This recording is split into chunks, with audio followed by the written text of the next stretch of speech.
Hello students, JEE mains 2025 के लिए सिर्फ 6 महीने बचे हैं। पर सेल्फ डिसिप्लिन और फोकस के साथ अगर आप अभी भी पढ़ाई करेंगे तो आप डेफिनेटली जेई 2025 को क्रैक कर लेंगे।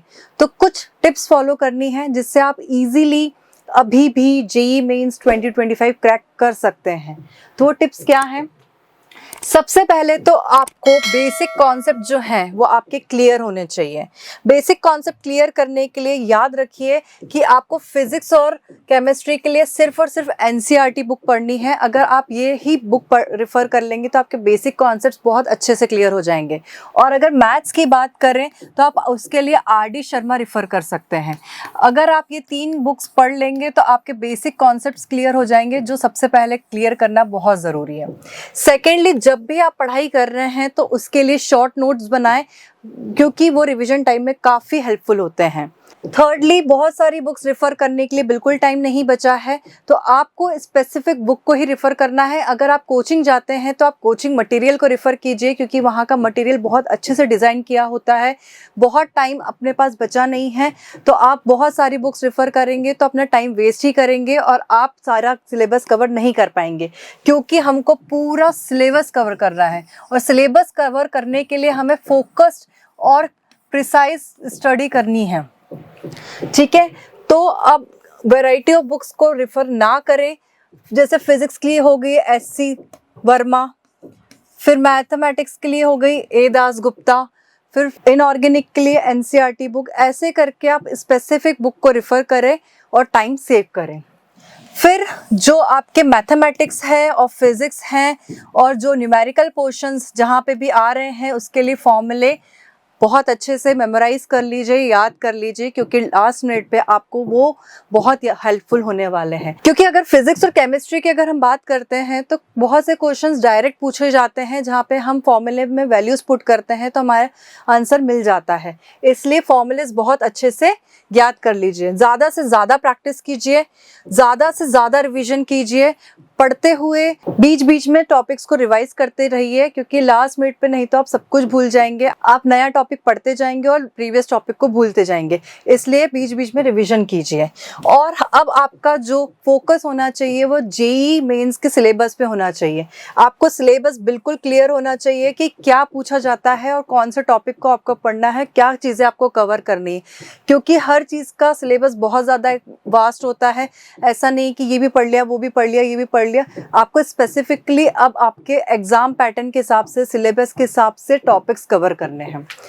नेक्स्ट अगर मैं बात करूं तो आपको डेली प्रॉब्लम सॉल्व करना है।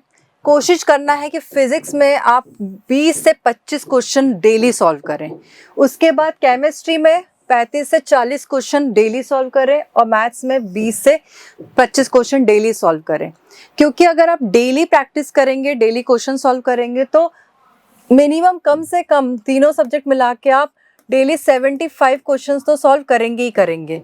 तो अब आप लगा लीजिए कि 75 इंटू 30 मतलब 2250 क्वेश्चंस आप एक मंथ में सॉल्व कर सकते हैं। और ऐसे ही आपके पास 6 महीने से 7 महीने बचे हैं, तो आप देख लीजिए कितने सारे क्वेश्चन सॉल्व कर लेंगे। इस प्रैक्टिस से आप अपने स्कोर्स को काफ़ी हद तक इम्प्रूव कर सकते हैं। उसके बाद अगर कोई बैकलॉग रह गया है तो अब उसके लिए आप प्रॉपर टाइम टेबल बनाएं और उसको फॉलो करें और अपने सारे बैकलॉग्स को क्लियर करते जाएं, क्योंकि अब हमारे पास बहुत ज़्यादा टाइम नहीं बचा है।